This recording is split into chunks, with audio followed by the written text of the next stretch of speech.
Hi everyone, bonjour à toutes et à tous. Alexandre, welcome. Merci. We are glad to have you here. You have been a chairman and CEO of Carrefour for 8 years now. You began your career in public services before taking on leadership roles in the media industry, then modernizing Fnac and merging it to Darty to create a European retail champion. At Carrefour, you're leading one of the Europe's boldest retail transformation, combining digital innovation, sustainability, and operational excellence, trying to invent the future of this very competitive industry that is retail.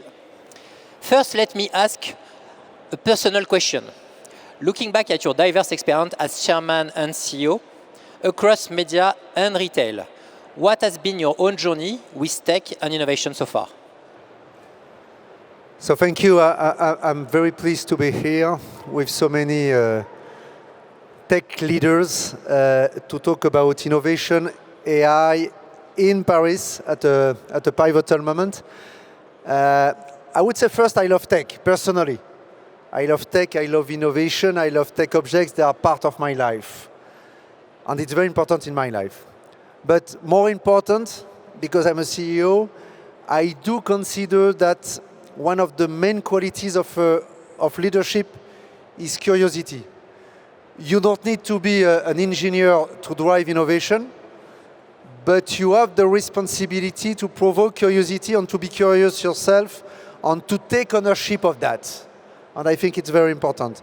So, as you said, I have been a CEO in two B2C industries, media and retail, both provoked by disruption coming from tech.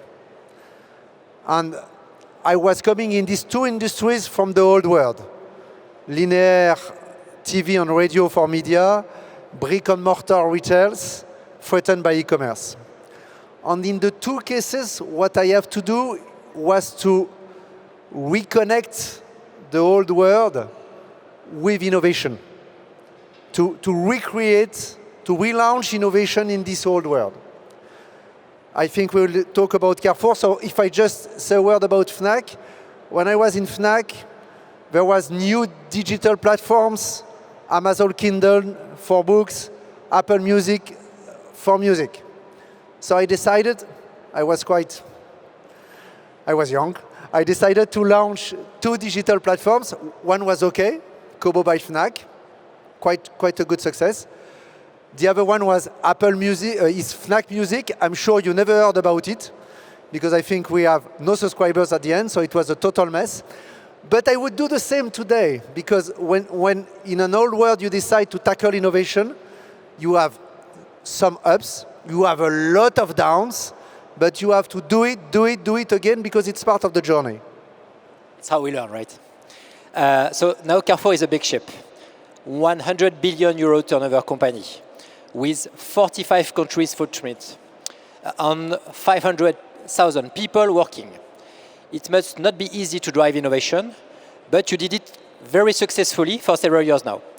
Can you tell us a bit more about your personal journey and how you make it work at such a big ship company? So when I joined Carrefour, we were, I would say, nowhere near the tech-born giants, but also nowhere compared with the brick-and-mortar competitors. And that was coming from a common belief of the management of the company at this moment. We did think that nobody would never order food on a computer or on a phone. So as you've seen, this common belief doesn't grow old very well. So when I joined, I decided to introduce two new convictions. First, we have absolutely no chance to survive and to remain a leader if we don't put innovation everywhere in our transformation. Second, because we are big, 500,000 employees, 100 billion euros of revenues, innovation cannot sit in an angle, in a corner. It has to be everywhere. It has to be shared by the social body. It has to be a shared conviction from all the team. So we try to become, coming from an old company, we try to become a digital-oriented company, a more agile organization, and to make a transformation with e-commerce, with migration on the cloud, with leadership on the app, and that's the journey. We are at this stage of the journey. Where are we today? Are we competitive on tech compared to the tech-born giants? The answer is no. Are we credible, legitimate, are we one of the leaders in our industry in Europe, and more than in Europe, in the world, in brick-and-mortar? Yes, we are. So now we are credible, we are legitimate, we are in advance on a certain number of transformation on tech. But of course, AI is coming. It's a new battle. It reshuffles everything, and that's the new journey we have. So we are today at Adopt AI, Alexandre. So let's talk about AI. Can you tell us a bit, what role AI could play at a company like Carrefour? Let me tell you a secret. I don't care at all about putting AI everywhere in my speech. I don't care. I don't need to be modern in my speech. What I want with AI is having new tools to transform my company. That's the only thing that obsesses me. What can AI bring to the transformation of the company? And the good news, when you invest, when you have good experts, when you have good cases, is that in our industry, AI helps us to transform the company. First, it helps us to better serve our customers. We have dozens of millions of customers. We have a data lake of 10 billion of transactions. Today, thanks to AI, I'm capable to build a local assortment, a more adapted assortment, and to fix price each second in a coherent and rational way. That was not the case at all. So first, we serve the customers better. Second, it helps us to take better decisions. One example, we open in the world more than 1,000 new stores every year. Since recently, it took me 6 months, 9 months, with many studies to analyze competition, traffic, demography, and so on. And we were wrong in 80% of the case. So I was waiting for surveys for 9 months, and in 80% of the case, 2 or 3 years after the opening, we were not at all in the forecast. Now with AI, I have the same information, but more performant, more credible, more relevant in 2 minutes. So in 2 minutes, if I say, okay, I want to open a store in this street, what do you think about that? I have the proper answer. On the probability that I will open a store that would deliver exactly the forecast as we enforce. So that's the second thing. And the first thing is that AI, agentic AI, is creating a new kind of customer experience coming from the US, as you know. And so every customer progressively will have its own agent, AI agent, recommending, curating, buying for them. So it's a revolution for us. And the answer to that is our capability to develop our own in-and-house agent to give this agent for our customers, to create this intimacy with the customer and the new customer experience. So these 3 examples prove how it will change dramatically the way we are doing our business, the way we serve our customers, the way we transform our company. So now let's project ourselves a few years ahead. Let's say 2035. What will a Carrefour store will look like, especially when we see all the robots coming, on the shop floor from China? Should we expect that in the Carrefour floor tomorrow?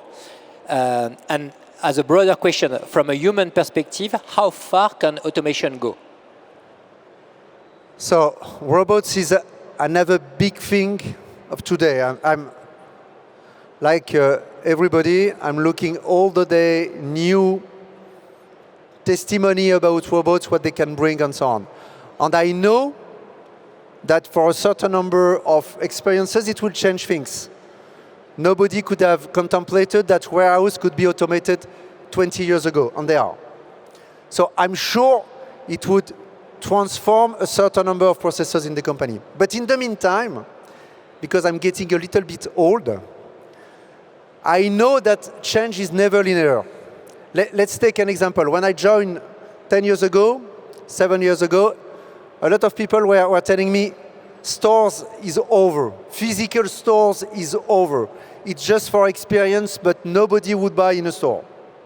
We are 7 years after, we have never opened so many stores each year. 6 years ago, everybody was telling me, the future is the stores without any employee. You remember the offensive of Amazon on that. Doesn't work. A lot of people tell me 5 years ago, cashiers have no future.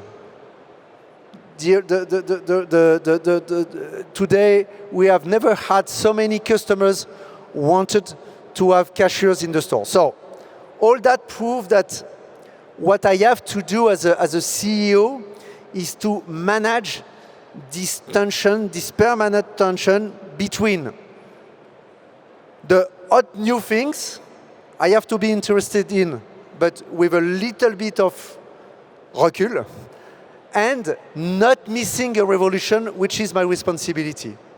My obsession, my nightmare is to miss a revolution. But I have to be able to see what is just hot new things. You look at that and you just test a little bit on the new revolution. And of course, we will test robots because it's part of the future. Thank you, Alexandre. So maybe a last question, Alexandre. So you're French. Carrefour is a French company. We are here at Adopt AI in France. What are your views? What is your perspective on the role that France and Europe could play in the curse of AI? So first, congrats for what you are doing, because it's part of the journey. It was impossible to imagine 2 or 3 years ago that we could be capable to attract so many leaders of AI, and that's thanks to a company like yours. So congrats for that. The conviction I have, really the modest conviction I have is, do we have a chance today to win the IA technology competition in front of Chinese, in front of the Americans? I'm not sure. But do we have a chance to be the continent where the use of AI, the scale of AI, the applications of AI could be the most developed? I think so. Because we have learned to test, to scale, to experiment, to apply AI. If I take my example, to the stores, to the warehouses, to the data, and to the way the 500,000 employees work every day. And I think that's our responsibility as leaders, as private company leaders. Our responsibility is to take the leadership in the world in the way we use AI every day. It's not easy. There are some fears, there are some doubts, there are some failures. Sometimes I'm completely wrong with that. But I'm absolutely sure that the role we have is to push really every day on that. Carrefour is doing that. All the company, not myself, all the company is committed to this transformation. And if Carrefour is capable to do that, I'm sure that many companies are. And so now let's go for it. Thank you, Alexandre. Thank you for all this insight. I think, and I hope it will inspire a lot of actually what you told us, a non-tech company. If Carrefour can do it, a lot of companies can do it. I think it's both inspiring, very humble, to be honest, and I hope it will give a lot of good ideas to all the audience. Thank you very much. Thank you. Have a fantastic afternoon. Thank you.